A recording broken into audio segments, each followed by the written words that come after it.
안녕하십니까. 캐나다 파이오니아 캣누입니다. 저는 영주권을 따기 위해서 각고의 노력 끝에 갖은 장애물을 건너서 캐나다에 입성한 지 거의 6년 만에 그것을 품에 안을 수 있었습니다. 그래서 영주권이 얼마나 소중한지 누구보다 잘 알죠.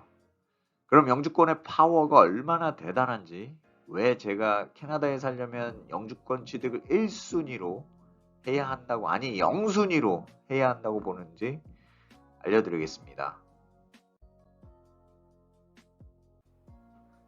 캐나다 영주권의 어마어마하고 다양한 혜택 중에서 첫 번째로 제가 꼽는 것은 신분의 자유입니다. 이게 제가 영주권을 하루빨리 따고자 했었던 가장 큰 이유이기도 했고요. 영주권이 없는 상태에서는 한국에서는 전혀 상상해보지 못했던 신분상의 제약이 은근히 크게 다가옵니다. 더럽고 안 입고 와도 영주권 때문에 참는다 라고 할 정도로 회사를 옮기고 싶어도 그리 쉽지가 않았습니다. 별표 치고 잠깐만요. 그래, 이거 중요합니다. 나이가 어느 정도 찬 상태에서는 풀타임 잡을 갖고 있어야 영주권 따기가 훨씬 유리하고, 제가 가지고 있었던 3년짜리 워크 퍼밋 만료 전에 승부를 봐야 하는데 그것도 쉽지 않았고, 옮기려고 하는 회사가 영주권 지원을 안 해줄 수도 있는 등등의 다양한 이유가 있었죠. 또한 워크퍼밋이 만료될 때 또 아쉬운 소리 해야 하는 것, 일하다가 무슨 악유가 생겼을 때 신분 상태 때문에 자신 있게 따지지 못한다거나 그런 등등의 서러운 일도 많았었죠. 가족과 내 미래를 위해서 회사에서 안 좋은 일이 있어도 꾹꾹 참을 수밖에 없게 되죠. 그리고 영주권을 따기 전까지는 추방이라도 되는 상황이 벌어지면 어쩌지? 레이오프 당하면 어쩌지? 하고 꿈에서도 벌벌 떠는 일도 다반사였고, 자나 깨나 노심초사하며 영주권 따는 날만을 손꼽아 기다렸었죠. 그러나 영주권을 얻게 된 순간 그러한 상황들을 가볍게 히스토리 페이지에 남겨둘 수 있고 웃으면서 그땐 그랬었지 하며 미소 지을 수 있게 된답니다. 영주권을 따면 그런 불합리한 상황에서 완전히 해방되는 것이죠. 보이지 않는 끈으로 구속되어 있는 듯한 그 느낌에서 해방감이 교차되는 그 통쾌하고 상쾌한 기분, 실제로 겪어보지 못한 분들은 잘 모르실 겁니다. 이게 얼마나 소중한 혜택인지요. 구독, 좋아요, 알람 설정, 요렇게럼 클릭 클릭 클릭. 영주권의 혜택 그 두 번째는 의료 혜택입니다. 이게 OHIP이라고 해서 온타리오 헬스 인슈어런스 플랜, 다른, 저는 지금 온타리오 주에 살고 있으니까요. 다른 주도 마찬가지로 이런 의료 혜택은 당연히 있고요. 이것 또한 엄청난 혜택이죠. 영주권이 있으면 돈이 적게 들던 많이 들던 모든 의료 혜택, 검사 및 치료 모두 포함해서 그런 의료 서비스가 모두 무료입니다. 제 동료 하나는 가족 중에 하나가 암에 걸렸는데 이 어마어마한 의료 혜택을 받아서 모든 것을 무상으로 해결했다 합니다.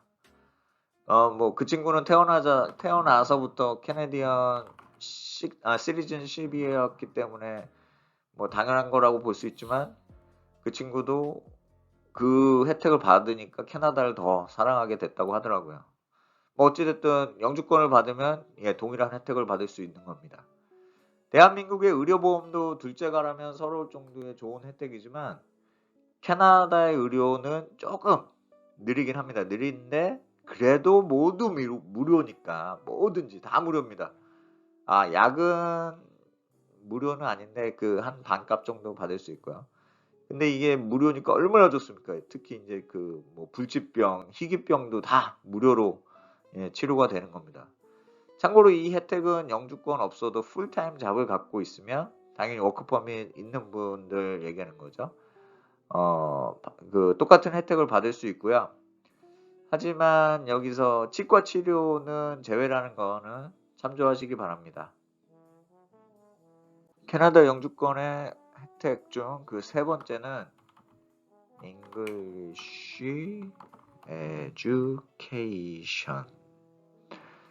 캐나다에서 영주권을 소지한 자에게는 영어 또는 불어까지 무료로 배울 수 있는 혜택이 주어집니다. 각 지역의 지정된 기관에서 영주권 카드를 가지고 등록만 하면 레벨 테스트를 거쳐서 자유롭게 ESL, English Second Language 수업을 들을 수 있습니다. 그리고 어느 정도 잉글리시 레벨이 되면 잡 서칭과 관련된 영어 수업이나 비즈니스 잉글리시 등도 본인이 원하면 추가로 수강할 수 있는 거죠. 당근 이 모든 것이 무료입니다. 비즈니스 잉글리시까지.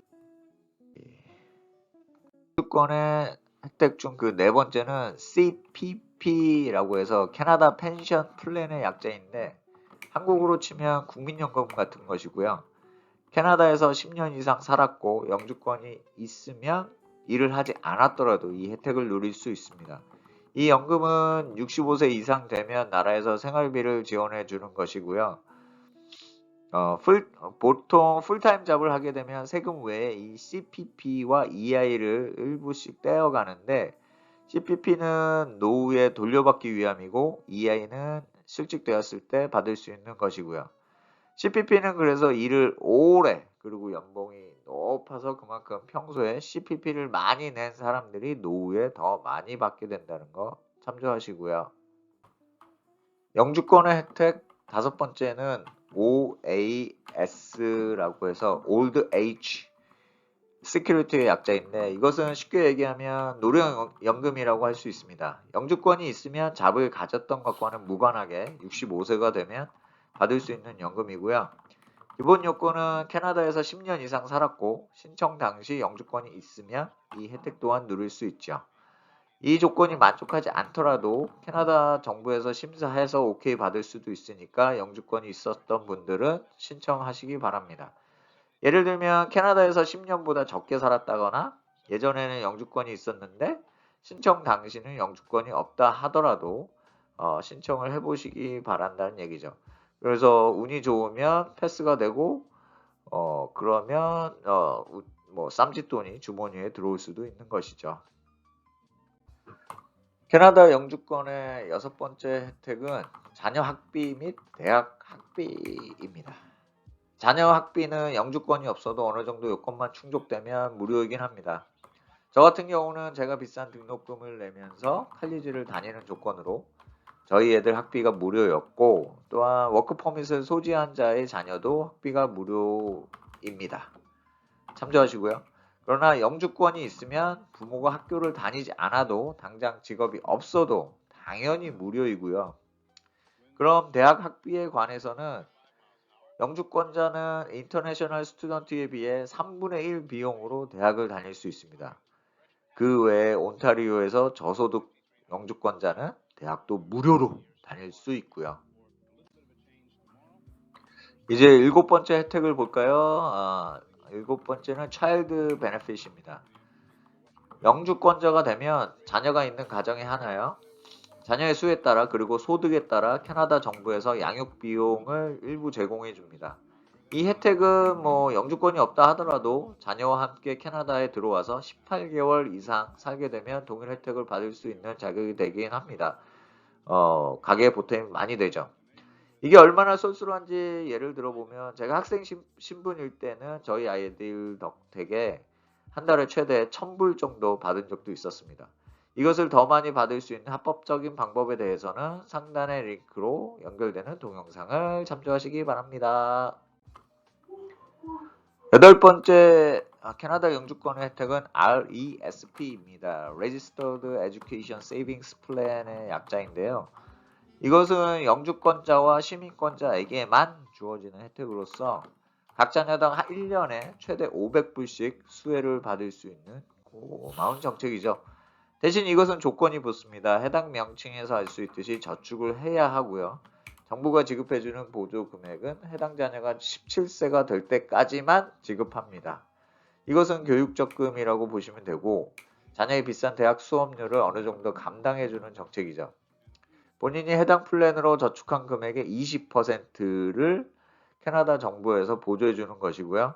그러니까 한 자녀당 1년에 2,500불을 저축해 놓으면 최대 500불을 받을 수 있는 것이죠. 다만 해당 자녀가 대학을 간다는 전제가 붙고요. 더 자세한 사항은 예전에 올린 동영상을 참조하시기 바랍니다. 아홉 번째 캐나다 영주권의 혜택은 OSAP이라고 해서 온타리오 스튜던트 어시스턴스 프로그램의 약자인데요. 영주권이 있으면 다른 주도 이러한 프로그램이 있을 거라고 보고 있고, 근데 특히 제가 있는 온타리오에서는 칼리지 및 유니버시티 입학 시 학자금 대출을 저금리로 받을 수 있습니다. 지원받는 학자금 중에 4분의 1가량은 그냥 공짜로 주는 돈이고요. 물론 공부 열심히 하라는 의미겠죠. 이 비율은 딱히 정해진 것은 없고 본인 가정의 전체 소득에 따라 대출금 및 지원 금액이 조금씩 다 다릅니다. 저소득일수록 더 많은 지원금 혜택을 받을 수 있고요.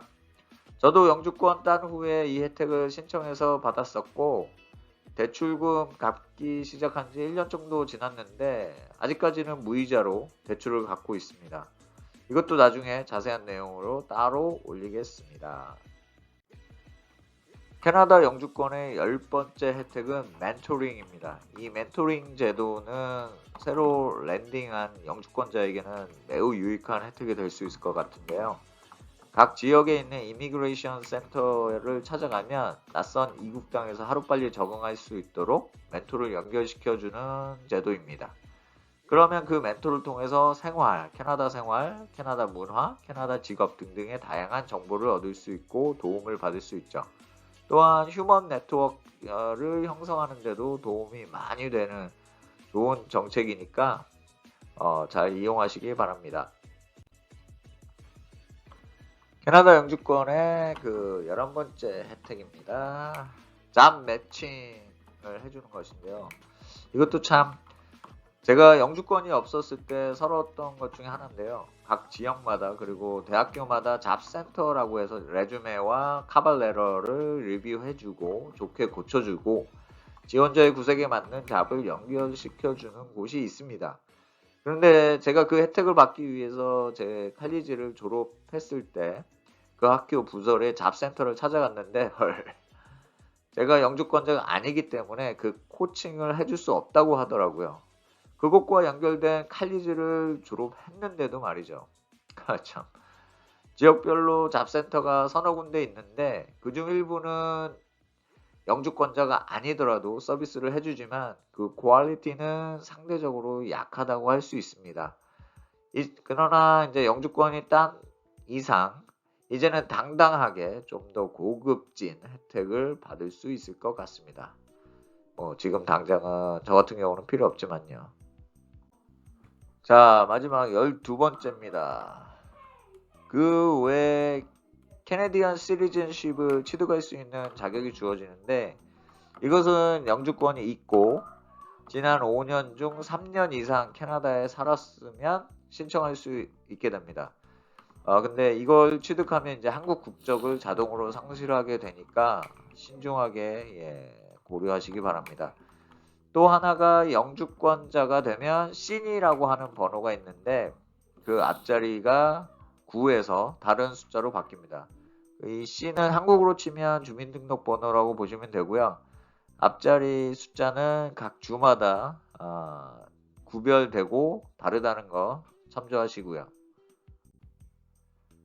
지금까지 총 12가지, 자그마치 12가지나 되는 캐나다 영주권의 혜택을 짚어보았습니다. 번외로 예전에는 영주권을 따면 YMCA를 3개월 동안 무료로 이용할 수 있는 혜택이 주어졌는데 코비드 이후로는 그 혜택이 사라진 것 같습니다. 참고로 캐나다 YMCA에서는 수영장, 헬스장, 그리고 농구대를 포함한 실내 체육관이 있어서 그런 것들을 이용할 수 있는 것이죠. 그리고 그것에 맞는 교육 프로그램을 3개월 동안 무료로 이용할 수 있었다는 얘기고요. 저도 그 혜택을 누리려고 딱 하려는 찰나에 코비드가 터져서 그 쏠쏠한 혜택을 못 봤었답니다. 아깝다. 자, 정성적인 혜택은 이렇게 붉은색으로 표시를 했고요. 정량적으로 금전 혜택을 볼 수 있는 것들은 이렇게 녹색으로 표시해 놓았습니다. 참조하시고요. 지금까지 영주권의 기가 막힌 이렇게까지 퍼줘도 되나 싶을 정도의 혜택을 알아봤습니다. 이제 왜 영주권을 서둘러 따라고 하는지 이해되시죠? 캐나다에 사는 모두가 영주권의 혜택을 누리기를 바라며 브라보! 혹시 이외에 제가 놓친 것이 있다면 알려주시면 감사하겠습니다.